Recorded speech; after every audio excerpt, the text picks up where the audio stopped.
You all here tonight? Here we are live in YouTube too. Hello world, it looks like we are getting much more used to this. I don't know why we have this light here. Technology. We're only 12 minutes late this time. That's okay, one step at a time. How should I get this one? Okay, never mind. It's kind You of. think the background noise is a lot? Yeah, it is. Can you get rid of that mic? Maybe there? Maybe now it's better. Can you tell us, like, on a Facebook, how do you hear us? Is this all okay? Yeah, it feels better, right? No, there's a lot of static noise. So what should I do now? Okay. We'll Can we do figure it something? out. Yeah, we're gonna figure it out next We'll time. figure it out next time. We are sorry. We are trying our best to fix these technology things. However, today we have an amazing topic to talk about. Or you can watch on YouTube for optimal sound and video quality. Yeah, you can watch us at YouTube too. So kind of just, choose your platform where you want to see us. So Go with the flow. go with the flow. So today, just a second. We are still trying our best. But actually it's getting much better. So today, very nice topic. Very emotional one. It's the question that we got asked a lot, and a question that I was kind of thinking about a lot through my life. It's just a second. Sorry, okay, good. I'm on mute. I'm sorry about that. Did you send it to the guys in the group? Send it to the students. It's in the Instagram. Never mind, send them in the group just in case they ask for it. Oh, they did? Yeah, they asked. How was it with your students today? Oh my God, it was amazing. Like here we are getting so much fun with our new class that we are Or I doing. should say future employees because they're about to start, no? Yeah, they are about to start an amazing journey here in Hollywood, California, that we stay to, and I I really enjoy having these like classes in person with them, and it's an amazing group of the people that are kind of just so amazingly in love with the dogs. But when you are in love with the dogs, and then when you kind of, that's what was very funny to me. When I was working with the dogs, I had an amazing relationship with the dogs. I had amazing relationship with the dogs, working with them and having such a nice interaction with them because I did everything by the book. How you should suppose to communicate with your dog so your dog gives you back everything that you want, no matter what you want. So I was working with the show dogs, and the way I was communicating with them was always something that gave me such a big success in the show rings, because my dogs like to do that. And that passion and that excitement that I was able to get from them was giving me an amazing and huge success in a show ring. However, when I was having an interaction with my dog at home, I had completely different type of connection with the dog. And then I had this little trouble and drama going on because I got emotionally engaged with that dog. And then that is how we developed our Doggy Mom and Doggy Dad Academy. But I was teaching people how to engage with the dogs on the level of compassion, how to become a real Doggy Mom and Doggy Dad, how you really care for your child. It's not by what you think is best for your child. It's learn what is best for your child. That's how you become the best possible parent, is to observe the child, give them the space, and then in that space, see what's best for them. So, and that is why I had an amazing big blessing to kind of transform this world dog champion lifestyle into everyday home. So today it's very interesting topic I want to talk about how do we say goodbye to our dogs? How do we say goodbye and how we prepare ourselves for that time when it comes? I was studying veterinarian science, and I was myself veterinarian technician. So I put down so many dogs in my life, countless, because it's so normal. That's what you do. When the time comes, you just put them down to prevent them from suffering. But then as more I went in deep in understanding my relationship with the dogs, how much they care for me, and how much I was able to develop myself by next to them, slowly, as I detached myself from the veterinarian science and from this environment where it's so normal to kill out from compassion. That's what we are doing. It's so-called euthanasia, or putting them down or putting them to sleep, is compassionate killing. But it's a killing on the end of the day. And oftentimes that's something that consequence of that we're going to face as a challenge to our real life. Because we do put them down by betraying their love on the end of the journey, when we need to be strongest for them to leave us in peace. As I was telling, is it a heavy story? Which story? But this story like about, how to put dog down and how to get prepared for that.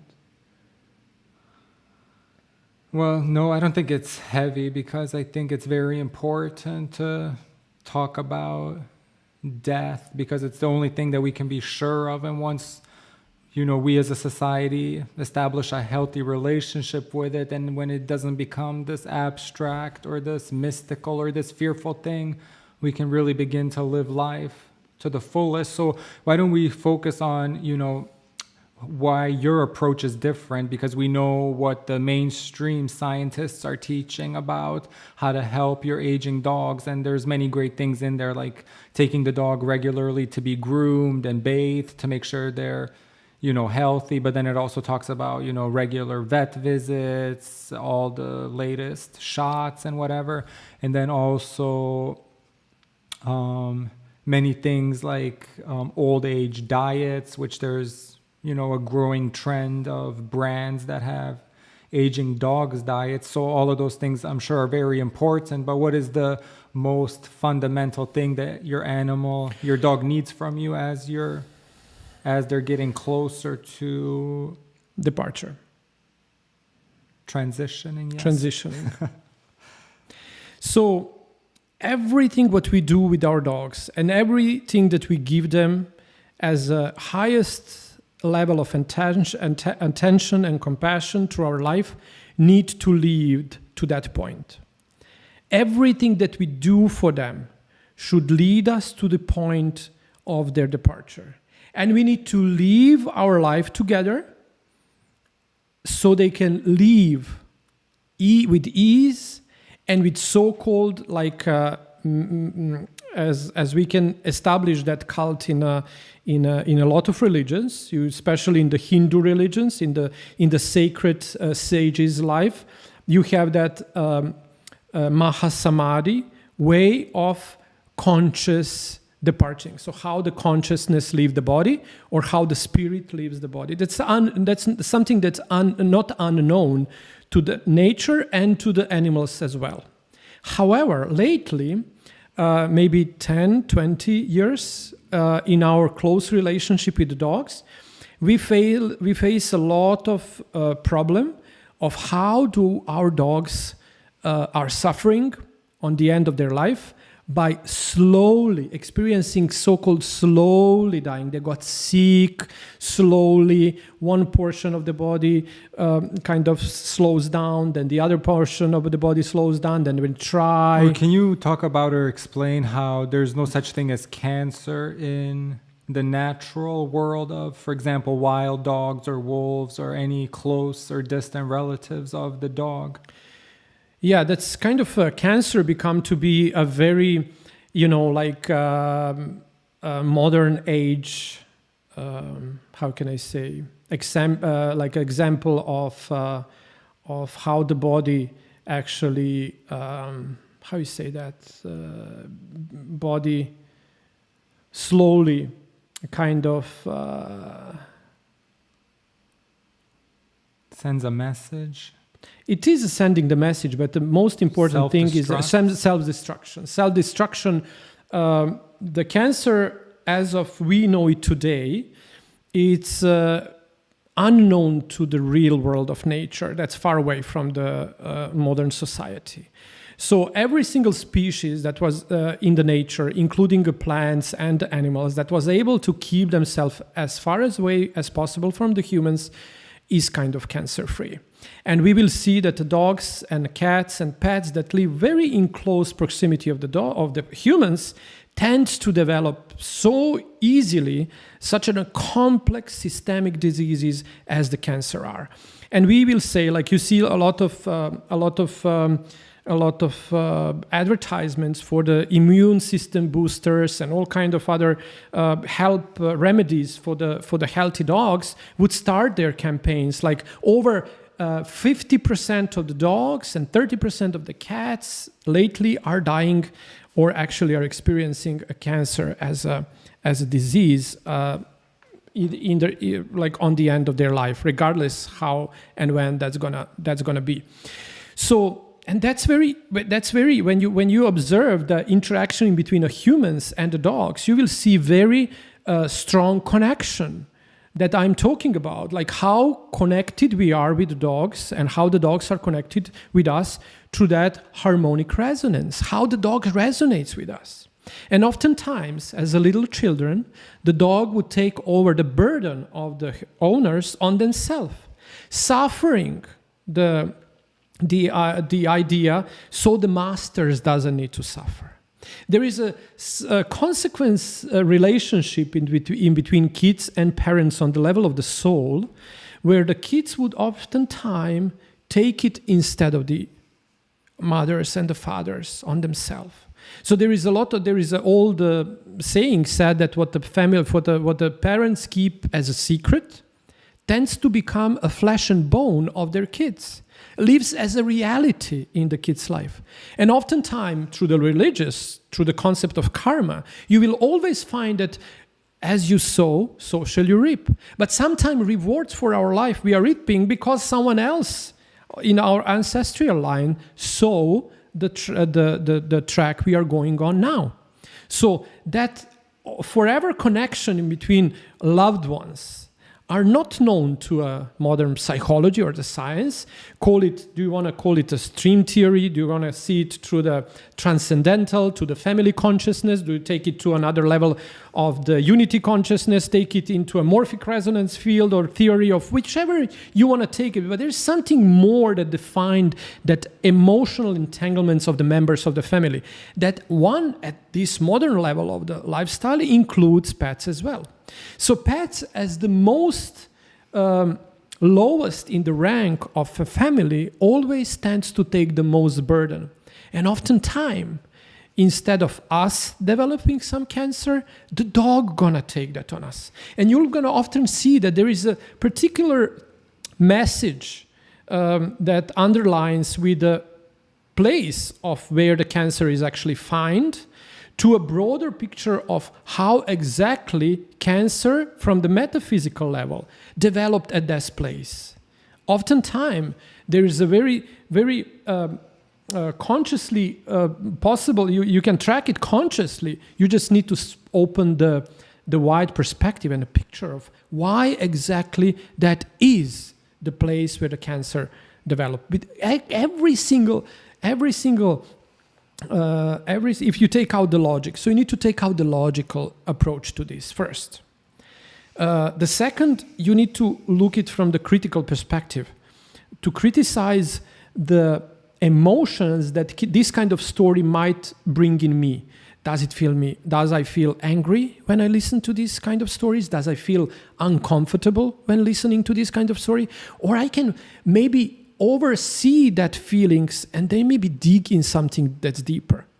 And what I wanted to say here is that responsible life of the owners of the dog, as well as the parents, will always lead to an amazing and easily structured life within the family and within the relationship of the dogs. So because the dogs live normally much shorter life than us, And often a lot of us are experienced loss of their pets. And you know how hard it is. I know how hard it is.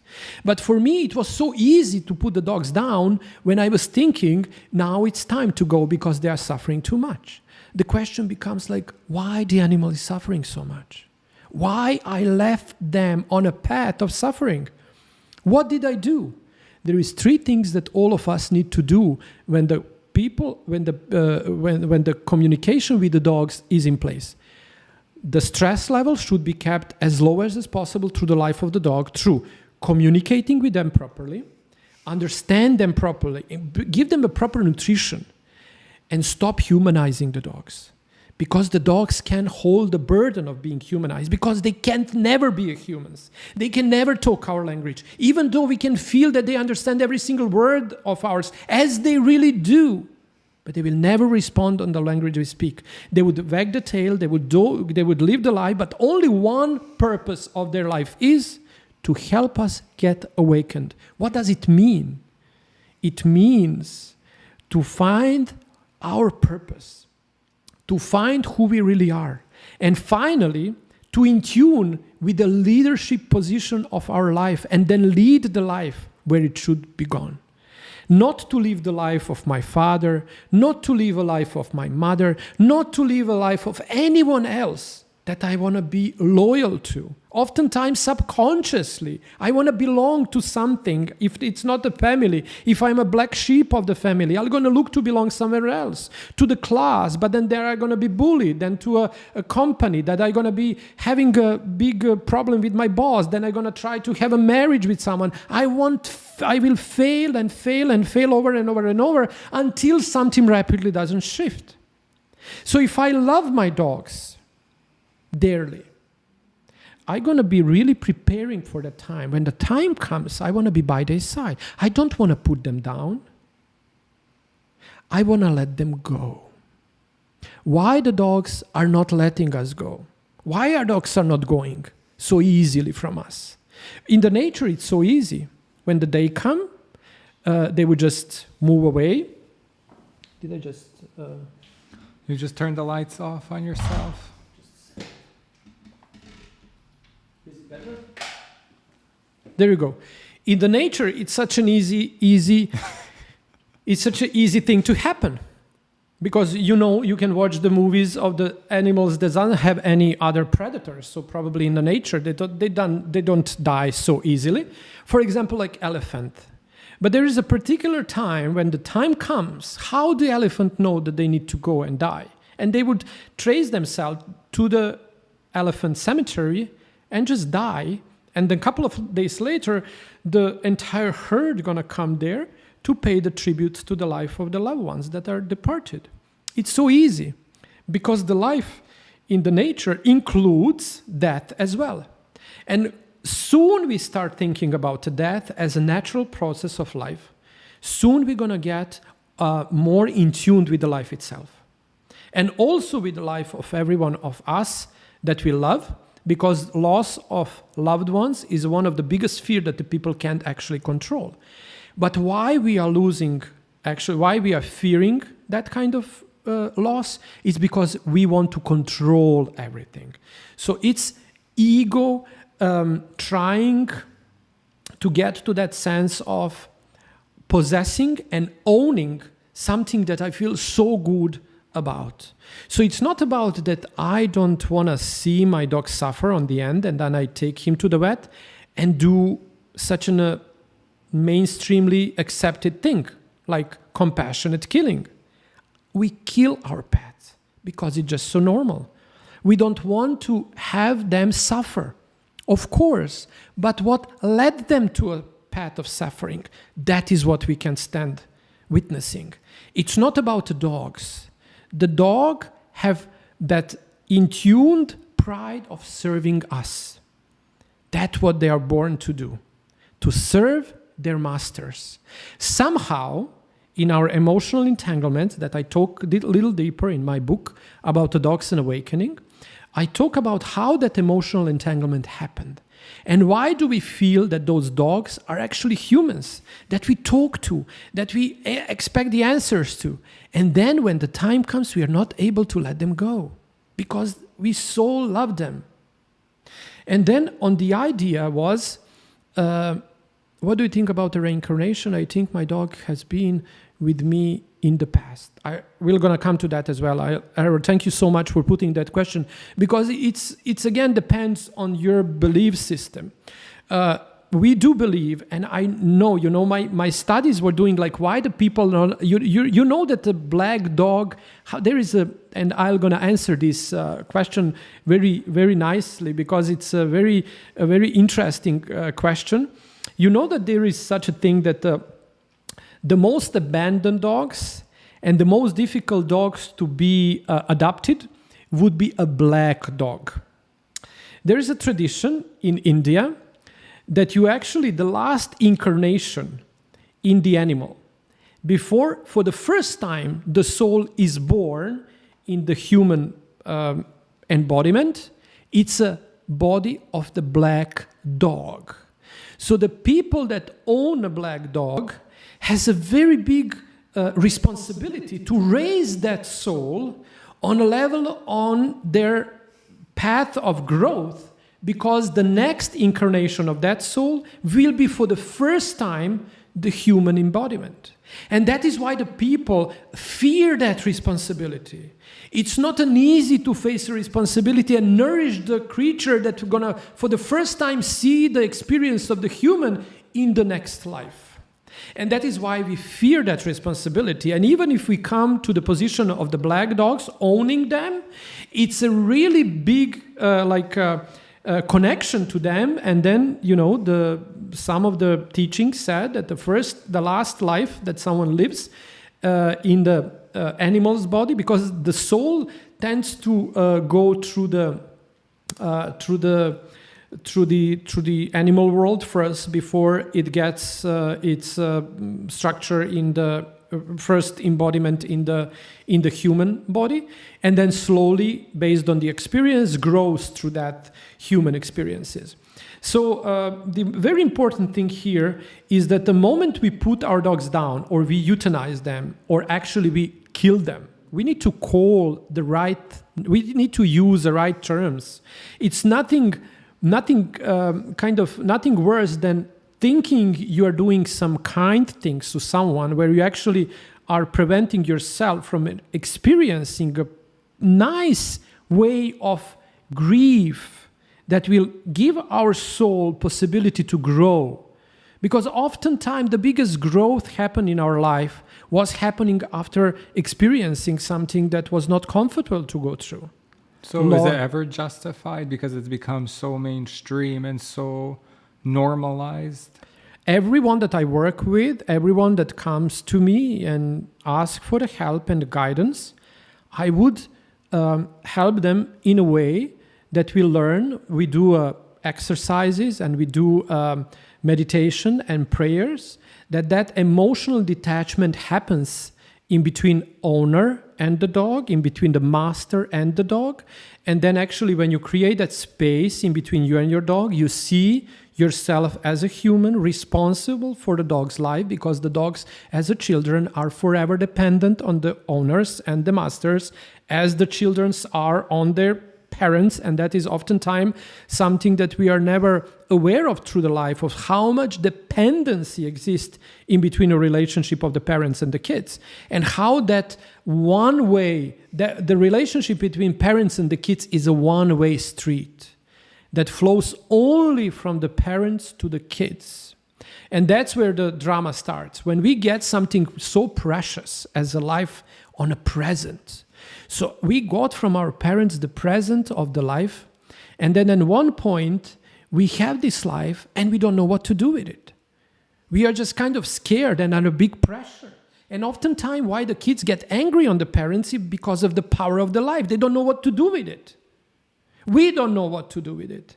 And there is nothing that the kids can do to make the return of the power of the life. So that no thank you. So you're saying subconsciously that we can become angry at our parents for gifting us life because we don't know what to do with it. We would become angry at our parents without knowing where the anger come from. And then the anger gonna come from how they behave, how did they do this to me, how did they do that to me, how were I exposed. Right. I exposed my life completely in the book. Not because I wanted to brag about how I had a tough childhood, but I just wanted to navigate my life from my childhood to the dogs. I wanted to expose that little portion of my life. But then when I grew up and when I matured enough, so I'm not anymore a kid, I'm not anymore a boy, I'm a grown man with the power in the life in his hands to do with that life whatever he wants. I can use my parents, my background, my everything as an excuse. And then I look at the world, and then I see what happens in the world, and how the people, without anything in their life, made it true. How that happens to someone and for someone else doesn't happen. You have those people that are forever trapped in their childhood. They never grew up. Because every single time I went through that because I was always feeling like I'm not getting enough from my parents, especially when my sister was born. So I was always feeling that the people owe me, that I need more that's never enough. No matter how much my parents would try, I would always feel abandoned and second. And when my sister was born, I was always thinking, oh my God, I lost my place in the family. I don't belong anymore here. It's unconscious guidance of my soul that become impacting my life. And that is how I was trying to navigate, by always wanting more, not only from myself, but also from the people around me. It was never enough.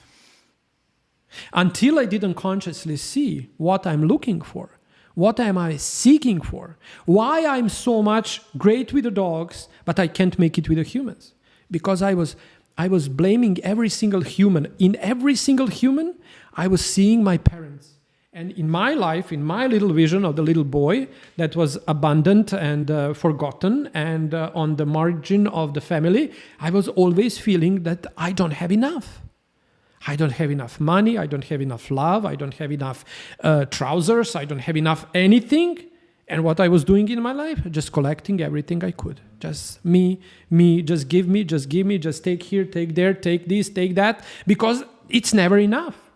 Until I didn't fix the problem. I'm not saying that I fixed it, but at least consciously I'm trying to get back to all of those experiences and try to work it today. It's to say the same thing from the distance. So now I'm, as a 50 years old grown man, I'm able to get back to my childhood and to see the traumatic event from the safe distance and to see that I'm not going through them anymore. And the people around me that I interact, they are not to be blamed for something that I experienced as a kid. If I want to go there, I can always be trapped in this victimhood that actually victim becomes a perpetrator of his perpetrator. And that's forever playing victim, perpetrator, victim, perpetrator, victim, perpetrator. So that's forever playing game. There is something sacred of being victim. Not that we need to interact in the victimhood relationship, but why we do not grow from those relationships, it's because oftentimes we become a perpetrator of our perpetrator. And that doesn't balance the relationships. Oftentimes, there is something sacred to be learned from those relationships and to move on. Never be repeated again. Never be repeated again. But we need a grown consciousness in order to get out from that state of the mind of the little wounded child that actually never grew up. We can change physically. We can change emotionally. Oftentimes, we carry the same emotions forward, and then just other people trigger the old emotions, and then we think it's them. It's not them. It's not you. It's not my students. It's not my partners. It's something else. And if I want to move on from that, I need to see what that else is. And sometimes consciously exercising, practicing, looking for the answers might lead to the answers. And for finally, leaving your expectations from the world and the burden around ourselves to get freed and, live live freely in tune in a consciousness. And then when that comes to our doggies, it's actually very much important to understand that the moment we get them in our life, it's the moment that we need to get ready for the day when they're gonna go over the rainbow bridge. And with every single day that we interact with them, I need to ask myself, am I doing everything that I promised to this creature I'm gonna do? Am I fulfilling my promises? Because if we fail to do that, unfortunately, as you saw, socially reap. So don't think about something. If I fail this doing it to my dog, then if I get someone that doesn't fulfill his part of the contract when in my business, so it would be say like, oh my God, he cheated on me, he did this to me, he's not good at me. Are we? Because everything that happens in our life, it happens as a consequence of our previous actions. So how can I be cheated on? Who did I cheat? First, ask yourself, are you cheating yourself? And next, see, are you fulfilling the promise that the mankind 14 years ago agreed to the different species at the Wolf War when they said, okay, let's come together, let's create together coherence, let's try to grow together. And then the dogs on the path of the evolution, continue to evolve. They were serving us on the different levels. Today, they don't serve us anymore. They don't hunt, they don't guard, they don't do sheepdogs. In general, the species of the dog became the man's best friend because we don't have one. And now, if they are really our best friends, do you want to really behave to those dogs as to a best friend? What does it mean being a best friend? Serving everyone in a space and time.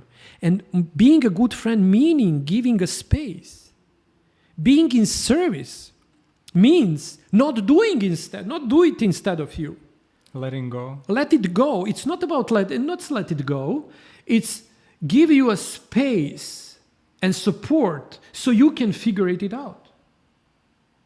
So this is turning into, it's staying true to the Sasha Reese message and philosophy of flipping it 360. When someone asks about the dog, how to take better care of their dog, you actually always put it back into the person's court and says, are you dealing with your stress, with your anxiety, with your depression? And then how does that relate to the dog? Because we know you could have, on the surface, a perfect family, but the children will reveal everything that's going on in the household. So even though the dogs, I'm not saying that they're like children in that sense of, I'm not comparing the two, but there is that phenomenon that you always talk about, that the dog will reveal you because they actually show your true. They actually are in resonance with your subconscious, if that's because in front of them we don't have a mask, we don't have a shield, we're vulnerable, we cry, we do all these things. Because there is in some of the religious, the dogs and the animals doesn't have a soul, so they're in tune directly to the laws of nature. So they can't choose what they want to do or what they don't want to do. Though what they can choose, they're doing that out from the experience. And so if something works, they're going to do it. If something doesn't work, they won't do it. They can do it out from conditioning, so we can condition them. But also we can condition them also subconsciously. Can you read this? It looks like a very nice question. So, and then subconsciously. It says, I had 2 Springers, one died 2021, 17 years, and litter mate died June 2022, 18 years. They should be put on MSM starting at age 12. What's the MSM? That's kind of like, I had, so listen, now this is a very nice. Can you just tell us, what is MSM? Becca Solog, what is MSM? Mainstream media. You think? Don't laugh. No, I thought that's what it is. they should be put on MSN. Wow, that's a long life, 17 and 18. That's an amazing life. Congrats to them and to you. The idea of I must tell you here, the idea of letting them go. No, it wasn't a joke, by the way. I really thought it was mainstream media. It doesn't make sense. I will explain. Thank you so much. Please, I'm kind of not familiar. We're intrigued. So, but I'll say here that especially when it comes to happen so fast, like that you lose 2 dogs in such a short period of time, like you have them probably like entire their life. It says one is 17, the other one is 18, and they die in a part of one year. Like one died 2021, and then the other one is 2022. Oh, they are little mates too. So the great and that's actually usually what happens. Oftentimes the siblings, the same litter dogs would joint regeneration supplements help with the cartilage and well-being. Oh yeah, okay. So joint regeneration supplements. So they had a problem walking, probably, yeah, because that's a Springer Spaniel, and then the other thing is mainstream media. That was a good point of view. I'm sorry, Becca, for this little slip, but yeah, it makes us be human and alive and not knowing everything. But the idea is here.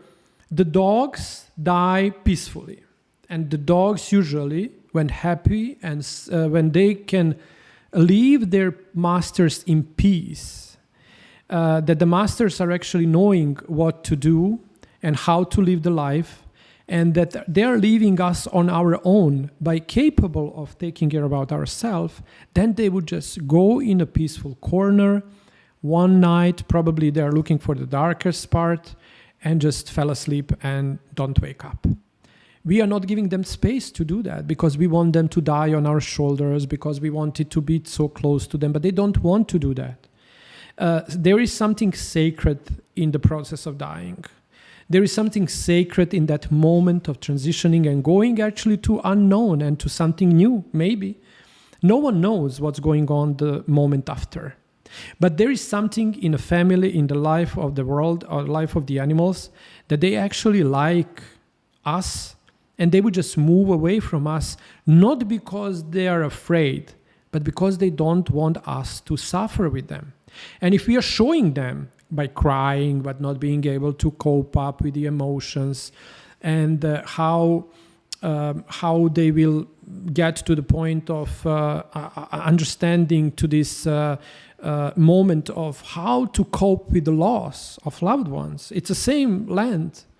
But then what we need to do and understand, yes, that we need to let them go. How to let them go?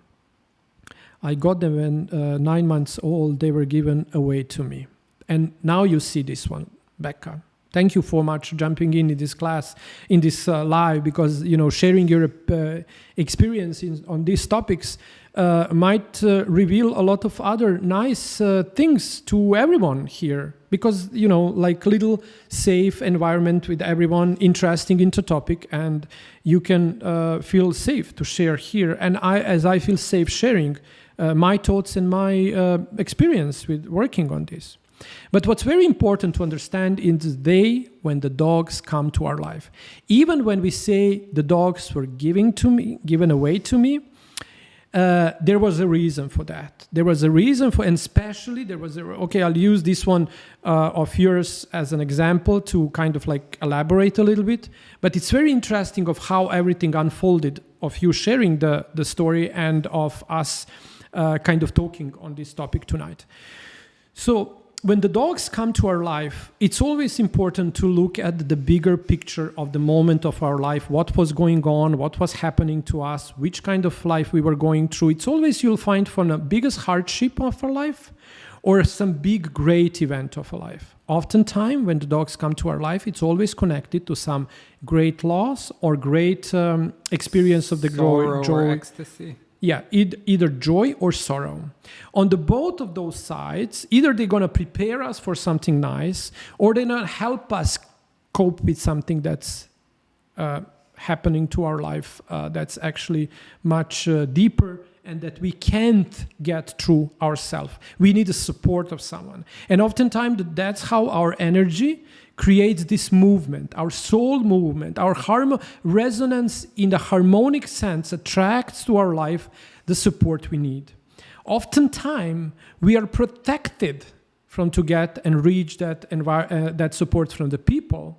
And since the environment, the field, the family field can't balance itself with the members of the family because there is not enough present, or we don't feel them, or we don't have a good relationship with them, so they didn't find their place in our heart, the movement tends to bring in our life some other creatures that can help us go through this hardship. And because of the dog are such an amazing life, they live a life in the pack, in a social, they are very social animals, like a people are. Warm beds every week for comfort, actually, since they were puppies. There you go. Warm baths every week for comfort, actually, since they're puppies. And that is where we kind of care about them like they will be other humans. When you have that, you have the litter puppies, like a puppies from the same litter, tends to bring attention and tends to gravitate that message and perception of the family field organized around those two Springer Spaniels in your life might bring up attention to the inter-family sibling relationships. In order to cope with something, in order for you to move on through something, this balance was found. When that happens, then we interact with the pieces of the dogs, we interact like them, like other pieces of our soul that we finally connected with. And through them, we actually live something that we were missing for so long.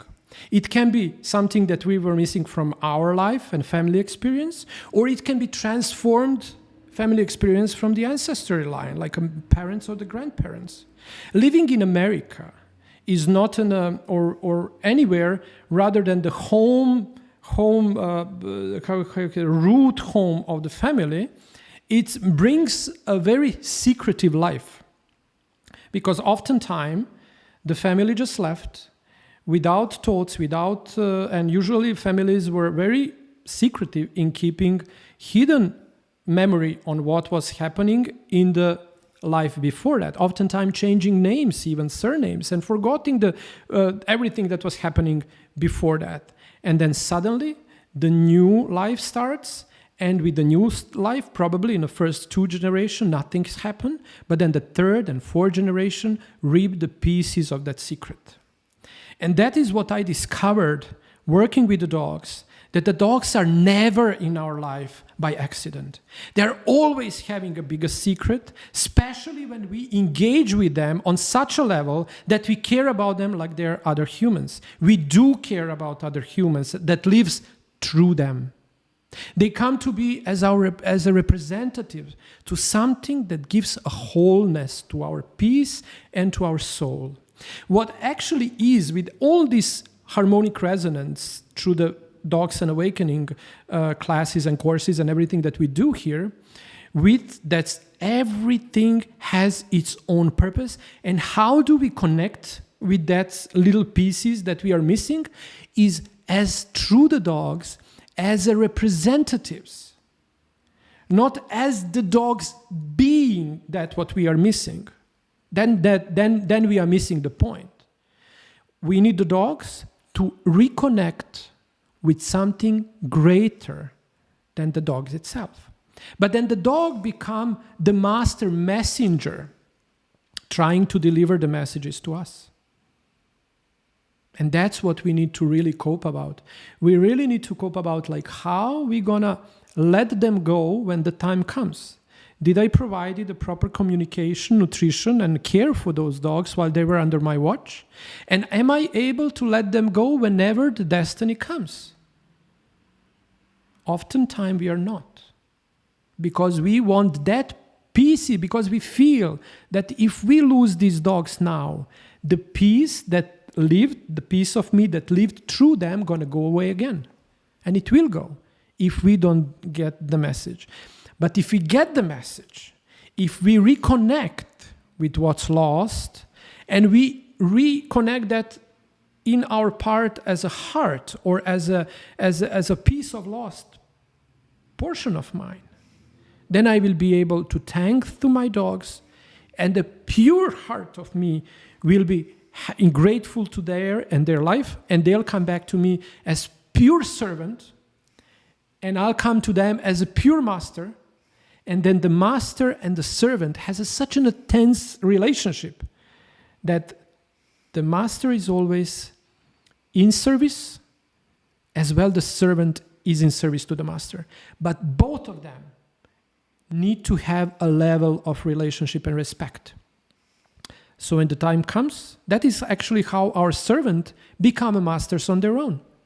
So the dogs in the next life, whatever the chapter brings to them, are free.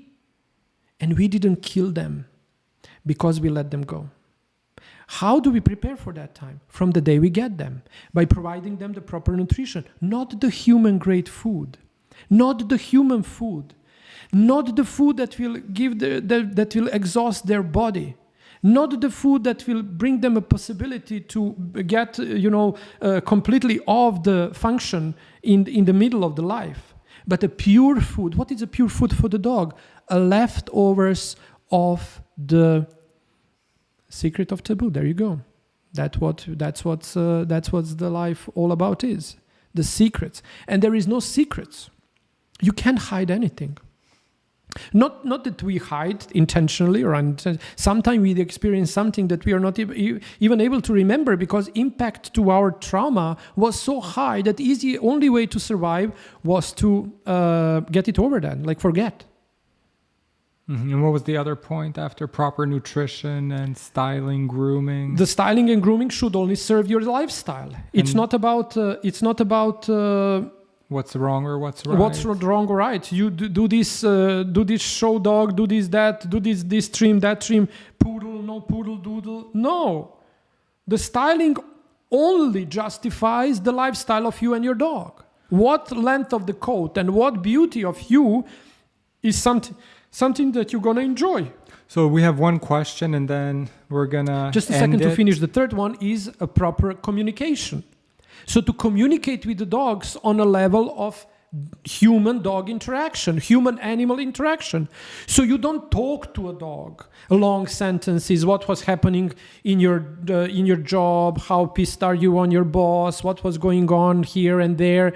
You talk about that with other humans. The people have dogs' responsibilities. The dog have responsibilities. The humans have responsibilities. So that's where we need to engage with the dogs on a level of the doggy mom and doggy dad. True, it's possible. But you need to be a mom that give the child a space to be a child. And then by observing the child, you're going to be able to put them the best possible care. Not to put a burden of what you think should be best for your kids. Because that's how you're going to create completely useless kids that are unable to find themselves in the world. Because if we enforce anything to our kids, every single thing they're going to look for, it would be people that can enforce to them something. So that freedom that a mother and a child have, where the mother is observing the child and the father is observing the child, and then the child grows and the parents are there just to push a little bit back and forth, so there are and lead by example, not by talks and you should do this and you should do that, and when you look at your life you were just not able to apply all of those things that you are asking for your child to do. So that's where the steps, this relationship of human-dog interaction is. We need to lead our dogs by example. It's always easier to do as I say, not as I do. So let me get to this. Let's get to, you can answer this question and then we're going to end it here because I promised everyone it's going to be under an hour. Is it possible that my childhood dog has come back twice in different dog bodies? Each dog had similar physical and personality aspects, I've looked back at the death dates, and it's possible that it's the same dog that has been with me 3 times now. Wow. Yeah, that's a very nice observation, but we are not actually able to determine that, rather than come to the point that whatever was attracted to your life was every dog that was attracted to your life was modeled and shaped by the harmony resonance of the family that the dogs were welcome to. So that is how actually you might end up having a different dogs through the life. And if they tend to be the same and to behave the same and then to have the same psychological personalities, things like that, means that all of those dogs leads us back to the single event that was shaping who we are today. Because if they have a certain personalities, they will always need to mirror their own master at the time. And if we change over the course of life, then the personality of our dog is going to mirror our change. But if we, for some physical change going to be appearing, but then maybe there is some deeper hidden events that maybe are out from the reach of our consciousness. You never know how deep you need to dig in order to come to that point of what actually somewhere happened.